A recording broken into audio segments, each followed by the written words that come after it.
Hello dear student, welcome back student. ये the 1.2 batch पर आप सभी का वेलकम है। इस बैच पर आप सभी को proper physics chemistry and math बिल्कुल फ्री ऑफ कॉस्ट आप सभी को क्लासेस मिल जाएगी, ठीक है। और साथ ही साथ आपको कोई भी डाउट्स होगा तो अपने डाउट्स को कमेंट के थ्रू पूछ सकते हो, ठीक है। तो देखो, हम लोग 28 तक कुछ क्वेश्चन को किए हुए थे, आज स्टार्ट करेंगे 29 से, ठीक है। For a binary solution the total pressure of a given solution is given as. देखो, ये रॉल्स लॉ से रिलेटेड है। इसका कुछ डेरिवेशन है जो कि यूट्यूब पर अपलोडेड है। इसका हम लोग जो राइट आंसर होगा, ये बहुत ही बड़ा मेथड है, ठीक है। तो इसका मैं राइट आंसर आपको बताती हूँ। इसका राइट आंसर हो जाएगा A, total pressure P A naught plus P A naught का मतलब pure solvent vapour pressure for solution by mole fraction into में क्या है हम लोग का मोल फ्रैक्शन। इसका आंसर हो जाएगा ए, ठीक है। 30 में दिया गया which pair will not form an ideal solution. मतलब कि आइडियल सॉल्यूशन कब होता है, कब बनता है, ठीक है, जब उसका सिमिलर स्ट्रक्चर सिमिलर पोलैरिटी हो। जैसे कि both similar alkyl halide, both similar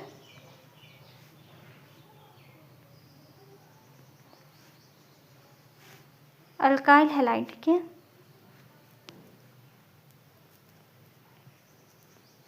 क्या होगा, सिमिलर, सिमिलर क्या हम लोग का नेचर है और मतलब कि आइडियल है, ठीक है। बहुत सिमिलर और आइडियल है। और एरोमेटिक, ये हम लोग क्या हो जाएगा C6H5 एरोमेटिक हैलाइड, ठीक है। वो भी क्या सिमिलर नेचर और इसका न्यू क्या हम लोग का आइडियल है, ठीक है। थर्ड में भी क्या हम लोग का वेरी सिमिलर, वेरी सिमिलर क्या नॉन पोलर है। C6H6 क्या हम लोग का non polar very similar structure है जो कि नॉन पोलर आइडियल सॉल्यूशन है। तो हम लोग का राइट आंसर हो जाएगा C2H5 InC2H5OH इथेनॉल, इथेनॉल, ठीक है, जो कि क्या पोलर है। अब पोलर के साथ साथ क्या वो हाइड्रोजन बॉन्डिंग भी है। पोलर के साथ साथ वो हाइड्रोजन बॉन्डिंग है। फिर इथाइल आयोडाइड है, इथाइल आयोडाइड, ठीक है, जो कि क्या नॉन पोलर, नॉन पोलर है। इसमें क्या होगा स्ट्रॉन्ग डिफरेंस होगा, strong difference in intermolecular force, मतलब कि इसमें आइडियल सॉल्यूशन नहीं होगा। हम लोग को इथेनॉल और इथाइल आयोडाइड आइडियल सॉल्यूशन नहीं होगा क्योंकि इथेनॉल पोलर है और जो कि स्ट्रॉन्ग हाइब्रिडाइजेशन है, ठीक है, हाइड्रोजन बॉन्डिंग है। और इथाइल आयोडाइड क्या हम लोग का नॉन पोलर, ठीक है। तो इसका राइट आंसर डी हो जाएगा जो कि नॉट आइडियल सॉल्यूशन। अगर पूछता है इसमें क्या इनमें से आइडियल सॉल्यूशन कौन है, तो आप बता देते जो कि सिमिलर स्ट्रक्चर है जिसका पोलर, इसका मतलब कि जो आइडियल सॉल्यूशन हो सके, ठीक है।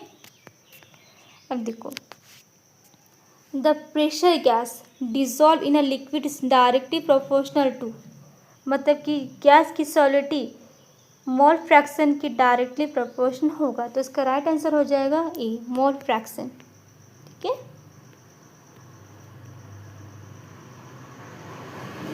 देखो, the unit law of Henry law constant R, Henry law constant R मतलब कि इसका राइट आंसर क्या होगा कि इसमें देखो जब हेनरी लॉ के बारे में बात करते हैं इसका फॉर्मूला क्या होता है, P = KH x mole fraction, ठीक है। देखो इसका कांस्टेंट क्या हो सकता है, प्रेशर यूनिट भी हो सकता है, प्रेशर यूनिट भी हो सकती है या फिर पास्कल भी इसका आंसर हो सकता है, ठीक है। देखो 32 में हम लोग दिया गया copper dissolve in gold is an example solution. Copper dissolve है, ठीक है, गोल्ड में।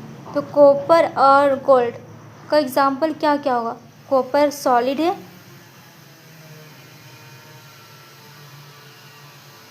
एंड गोल्ड भी क्या है, सॉलिड है।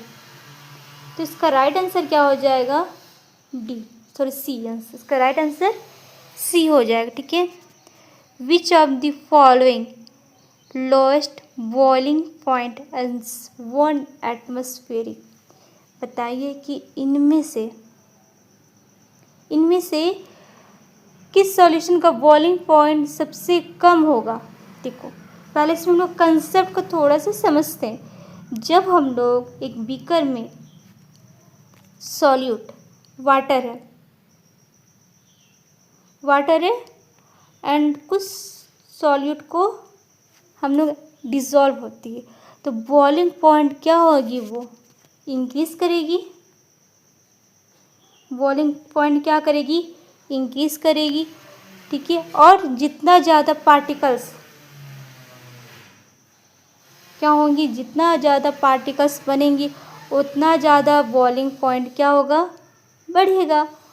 तो देखो हम लोग पहले थोड़ा मोड़ा एग्जाम्पल से देखते हैं। जैसे कि हम बात कर रहे यूरिया क्या है, आयन है।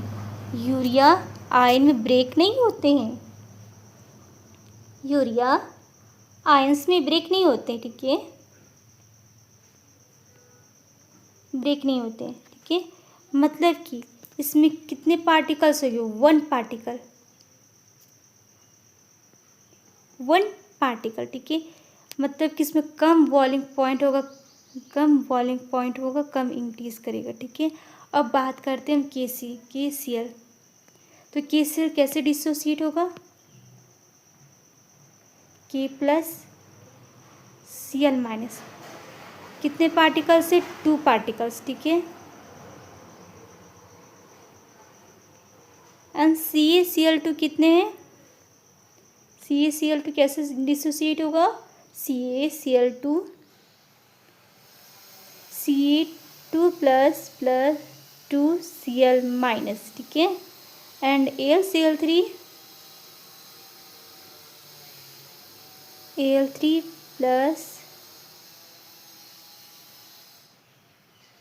Cl-। ठीक है, तो इसमें कितने हो गए, इसमें 3 पार्टिकल्स, इसमें 4 पार्टिकल्स। तो यूरिया, पहले हम बात करते हैं यूरिया कितने थे, 1 थे। KCl के कितने थे, 2 थे। ठीक है, CaCl2 के कितने थे, 3, एंड AlCl3 के 4 पार्टिकल्स थे। ठीक है, AlCl3 के 4 पार्टिकल्स थे। मतलब कि यूरिया इस सब तो ईजिली डिसोसिएट हो जा रहा है, मतलब कि यूरिया आयंस में ब्रेक नहीं हो रहे हैं, इसके पार्टिकल्स बहुत ही कम हो रहे हैं, मतलब कि लोएस्ट बॉइलिंग पॉइंट हो रहे हैं, कम इंक्रीज कर रहे हैं। तो इसका राइट आंसर क्या हो जाएगा, राइट आंसर इसका हो जाएगा 0.1 मोल्स यूरिया। ठीक है, देखो 34 में दिया गया 10 gram of non volatile solute was dissolve in 100 gram water and the vapor pressure of water are formed from 100 millimeter to 99 millimeter of Hg. The molecular mass of the solute is। ठीक है, इसमें करना क्या है कि 10 ग्राम हम लोग का क्या सॉल्यूट है, 10 ग्राम सॉल्यूट लिया गया, तो मास ऑफ सॉल्यूट हो गया 10 ग्राम। ठीक है, और नॉन वोलेटाइल का मतलब क्या होता है, वो उड़ नहीं सकते, उसके वेपर्स नहीं बनते, इसलिए इसमें हम लोग किए हैं वाटर का कंसीडर किए हुए। ठीक है, वाटर को कंसीडर किए हुए, तो इसमें 100 ग्राम of water, mass of solute कितना हो गया हम लोग 10 ग्राम, और मास ऑफ सॉल्वेंट 100 ग्राम। ठीक है, वाटर। तो देखो इसमें करना क्या हम लोग को, पहले इसमें फाइंड आउट करना है वेपर प्रेशर।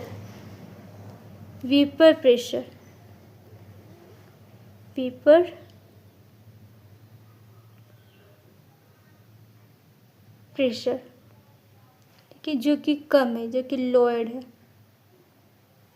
कितना तक लोएड है, 100 to 99।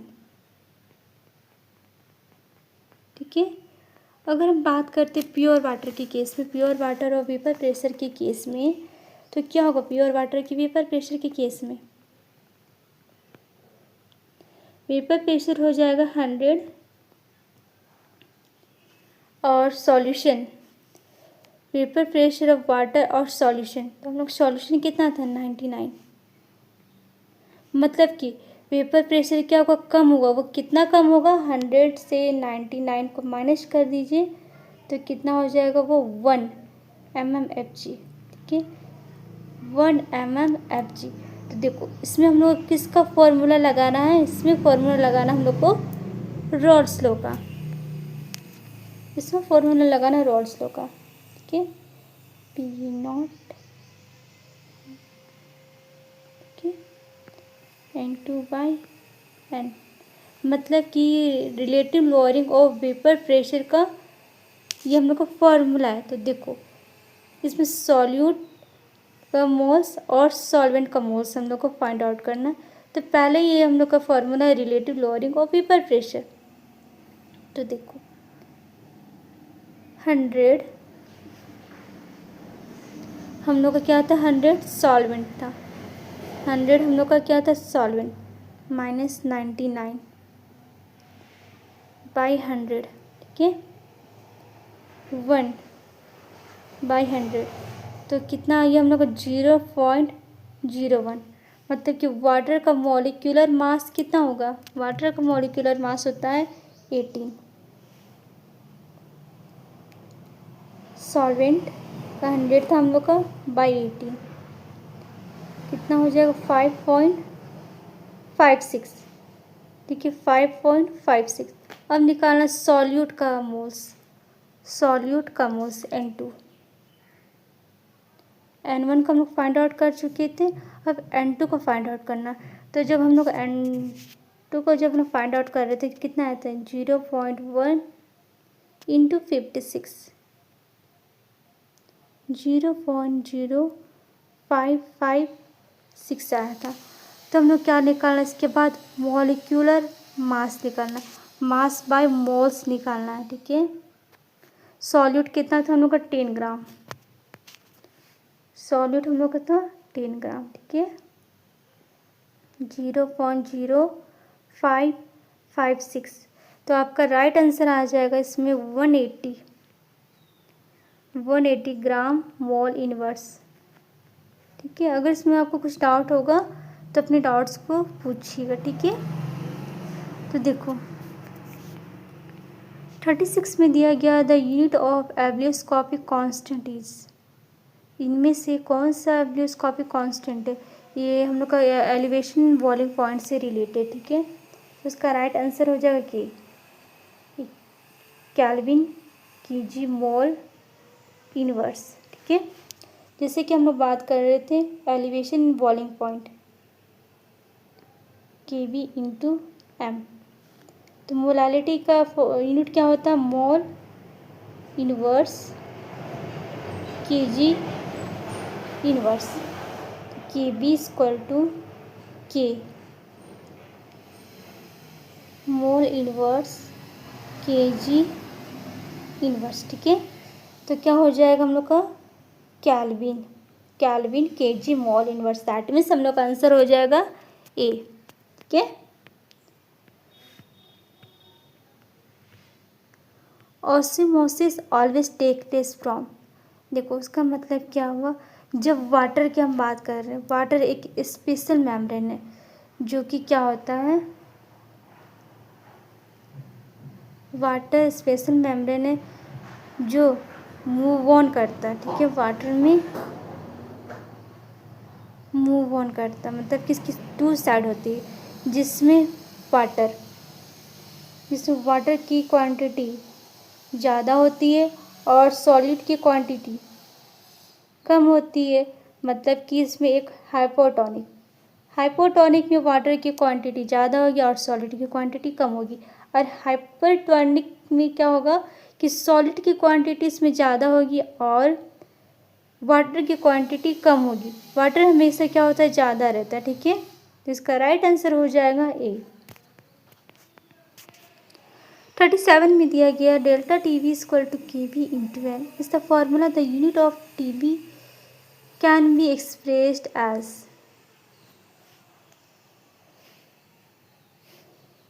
elevation in boiling point,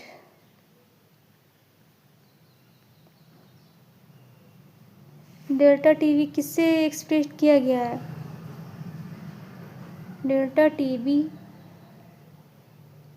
के हम लोग क्या है केल्विन, तो इसको किससे एक्सप्रेस किया गया? केल्विन से इसको एक्सप्रेस किया गया। ठीक है। 38 में दिया गया if the molarity of the dilute solution is double the value of molar depression constant K will be half triple unchanged double. मतलब कि अगर मोलारिटी डबल हो जाएगी, मोलारिटी क्या होगी? डबल हो जाएगी, तो केएफ का वैल्यू क्या होगा? Delta TF depression in freezing point equal to KF into M. मतलब कि अगर हम बात करते हैं इसकी मोलारिटी, जबकि मोलारिटी क्या होगा? डबल हो जाएगी। डबल होने से क्या होगा? केएफ पर कोई इफेक्ट नहीं होगा, केएफ पर कोई इफेक्ट नहीं होगा, कोई चेंज नहीं होगा, क्योंकि केएफ तो कांस्टेंट होता है, उसकी मोलारिटी पे चेंज होने से भी वो सेम ही रहेगा, इसलिए वो क्या हो जाएगा? अनचेंज्ड। वो क्या हो जाएगा? उसका आंसर अनचेंज्ड हो जाएगा। ठीक है। 180 gram glucose is added to 178.2 gram of water. The vapour pressure of water is aqueous solution at 100 degree Celsius. ठीक है। देखो 100 डिग्री सेल्सियस पर सॉल्यूशन का वेपर प्रेशर क्या होगा, इसको हम लोग देखना है। तो ये दो क्वेश्चन जो है जो आप लोग करोगे, अगर नहीं बनेगा तो आप हमसे कमेंट के थ्रू पूछ सकते हो। ठीक है।